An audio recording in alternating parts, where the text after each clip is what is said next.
દ્વારકાના કલ્યાણપુર તાલુકામાં મેઘરાજાની ધમાકેદાર એન્ટ્રી। કલ્યાણપુર તાલુકામાં સાર્વત્રિક વરસાદ છે। પાનેલી સહિતના ગામોમાં સારા વરસાદના પગલે ખેડૂતોમાં ખુશીનો માહોલ છે।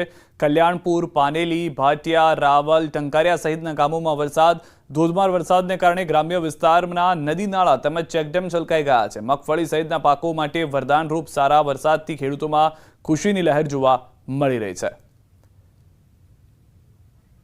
તો સારા વરસાદથી ખેડૂતોમાં ખુશીનો માહોલ જે છે તે આપ દ્રશ્યોથી જ જોઈ શકો છો, કારણ કે જે વરસાદ થયો છે, જે જરૂર હતી તે પ્રમાણેનો વરસાદ છે। પાક સુકાવાને આરે હતો, પરંતુ વરસાદ આવતાની સાથે જીવનદાન મળી ગયું છે। દ્વારકાના કલ્યાણપુર તાલુકામાં વરસાદી માહોલ છવાયો છે। લાંબા, ભોગાત, નાવદરા સહિતના ગામે ધોધમાર વરસાદ વરસ્યો છે। મેઘરાજાની તોફાની બેટિંગથી ચારે તરફ પાણી થયું છે। ભારે વરસાદ ખાબકતા લાંબા ગામની બજારોમાં પાણીના પૂર વહેતા થયા છે। 2 ઇંચ જેટલા વરસાદથી ગામની બજારોમાં નદી જેવા દ્રશ્યો જોવા મળી રહ્યા છે।